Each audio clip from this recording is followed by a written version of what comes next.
Hello friends, अभी हम आपको बताने के लिए जा रहे हैं हैवेल्स कंपनी 2 HP मोटर का वाइंडिंग डाटा जो कि सिंगल फेज डाटा होगा। मोटर डबल फेज का है जिसका डाटा बताने के लिए जा रहे हैं, जिसका नेम प्लेट का डिटेल्स दर्शाएंगे हम और जो मॉडल दर्शाएंगे हम वो डबल फेज का मोटर है, डबल फेज पे वर्किंग करने वाला है। उसी मोटर को अब हमको सिंगल फेज में कन्वर्ट करना है। पहले से भी ये सिंगल डबल दोनों था, यानी कि सिंगल फेज पे भी चलता है और डबल फेज पे भी चलने वाला मोटर है ये, जो पहले से कंपनी बना करके दी है।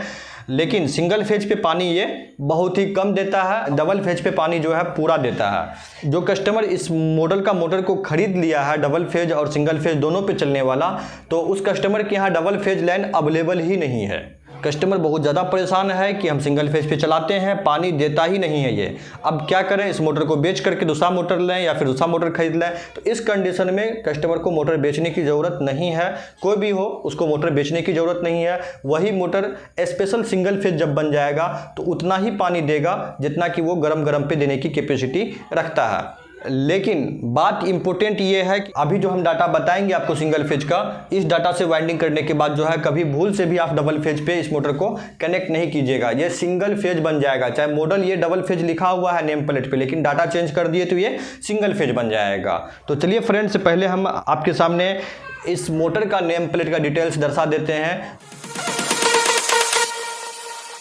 तो ये हैवेल्स कंपनी का मोटर है और इसका मॉडल है CMV20D-W। ये मॉडल है, 2 HP का मोटर है ये, 2.0 HP और 1.5 किलोवाट है, 1.5 kW। इसका मैक्सिमम करंट है 9 एम्पियर। तो ये डबल फेज मोटर है इसलिए 9 एम्पियर है। अभी जो हम डाटा आपको बताएंगे तो इस डाटा के अनुकूल एम्पियर की एफिशिएंसी थोड़ा सा बढ़ जाएगा। और नेम प्लेट पे जो स्पीड दर्शाया हुआ है यानी कि RPM वो है 2860। और इंसुलेशन क्लास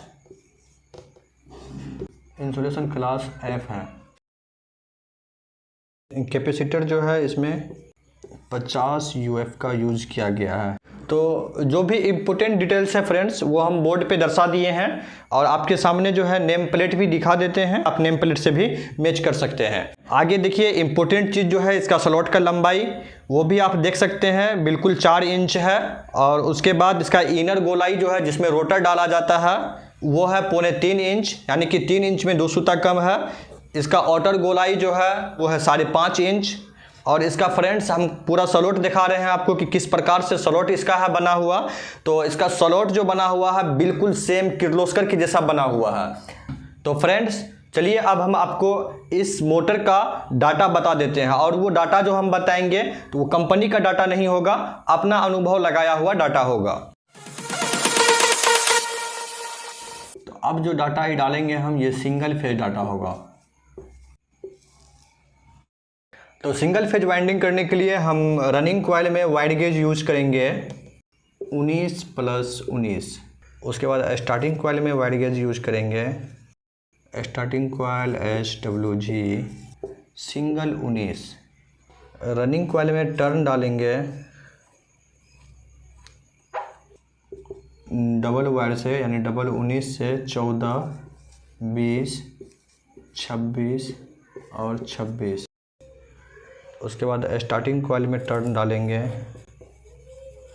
14, 26, 38, 38। 4 का सेट है फ्रेंड्स। 4 सेट का स्टार्टिंग कॉइल है और 4 सेट का रनिंग कॉइल है। इसमें स्टार्टिंग कॉइल जो है रनिंग पे चढ़ जाएगा, बीच में सेपरेटिंग पेपर लगेगा। सेपरेटिंग पेपर लगा करके स्टार्टिंग कॉइल को रनिंग पे चढ़ा देना है। तो ये डाटा जो है बहुत ही अच्छा वर्क करता है।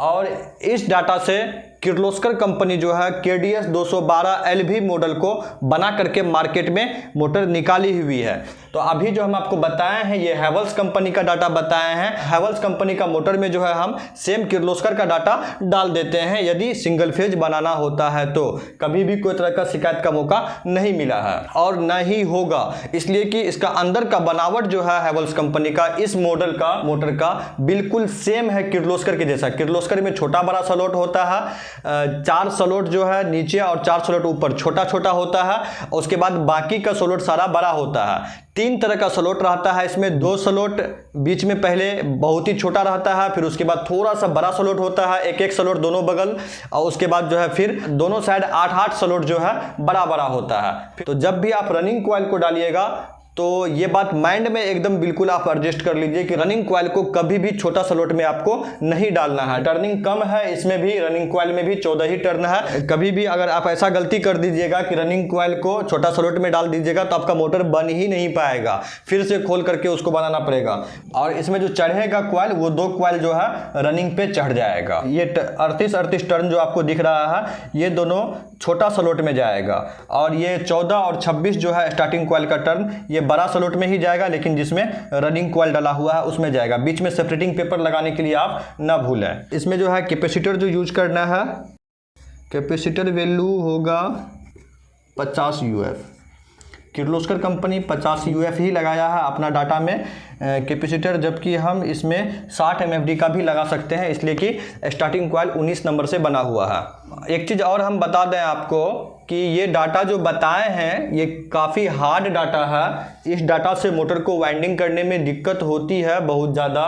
ये चढ़ा हुआ कॉइल तो और ज़्यादा दिक्कत कर देता है। स्टार्टिंग कॉइल जो रनिंग में जो डबल लेयर में जो जाएगा ये काफ़ी दिक्कत कर देता है, तो हम कभी कभी डाटा को चेंज भी कर देते हैं ताकि ज़्यादा दिक्कत ना हो। और चेंज करके किर्लोस्कर कंपनी का मोटर बहुत ही ज़्यादा मोटर को हम वाइंडिंग किए हैं। तो वो चेंजिंग क्या लाए हैं, टर्न वगैरह यार सब कुछ सेम रहता है, सिर्फ वायर गेज नंबर में हम चेंजिंग लाते हैं। 19 + 19 जो है इसको 19 और हम 20 से वाइंडिंग करते हैं।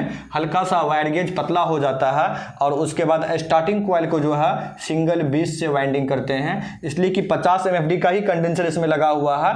और किर्लोस्कर कंपनी कई मोटर ऐसा बनाया है जो कि सिंगल 20 से वाइंडिंग किया है और 50 MFD का कंडेंसर लगाया है। तो सिंगल 20 से हम वाइंडिंग कर देते हैं स्टार्टिंग कॉइल को, और रनिंग कॉइल को 19 + 20 से वाइंडिंग करते हैं, तो इससे आसानी हो जाती है बनाने में, ज़्यादा परेशानी नहीं होता है। तो यदि आपको इस डाटा से 19 + 19 से बनाने में दिक्कत होता हो तो आप जो है 19 + 20 को इस्तेमाल कर लीजिएगा। एक बार आप ट्राई कर लीजिएगा 19 + 19 से बना करके, ज़्यादा कठिनाई होगी तो अगली बार से आप 19 + 20 का इस्तेमाल कर सकते हैं, और स्टार्टिंग में सिंगल 20 का इस्तेमाल कर सकते हैं, और सारा चीज़ बिल्कुल सेम ही रहेगा। इसका जो वोल्टेज रेंज होगा फ्रेंड्स, अच्छा वर्किंग के लिए रहेगा 180 से 240 तक, लेकिन कंपनी जो लिखती है यानी कितना वोल्टेज से कितना वोल्टेज तक काम करेगा तो वो 120 से लेकर के 240 तक कंपनी दर्शाती है कि इतना वोल्टेज से इतना वोल्टेज तक काम करेगा। लेकिन 120 वोल्ट पे मोटर जो है वर्क नहीं कर पाता है, चालू तो होता है, बार बार हीट होकर के बंद होता है और पानी बहुत कम देता है, तो इससे बहुत परेशानी होती है। कंपनी दर्शा तो देती है लेकिन चलता नहीं है 120 वोल्ट पे। तो फ्रेंड्स अच्छा वर्किंग के लिए 180 वोल्ट से लेकर के 240 वोल्ट होना चाहिए, और वो लोड कंडीशन में। वोल्टेज को जब भी नापना है तो मोटर को पहले चालू कर देना है, उसके बाद वोल्टेज नापना है, लोड कंडीशन का वोल्टेज देखना है। तो आज के लिए फ्रेंड्स बस इतना ही। हम फिर मिलेंगे आपसे नेक्स्ट वीडियो में। इस तरह की जानकारी हम बराबर लेकर के यूट्यूब पे आते रहेंगे। चाहे तो आप मेरा चैनल को सब्सक्राइब कर लें ताकि हम ऐसी जानकारी जब भी लेकर के आएँ तो वो आप तक आसानी से पहुँच सकें।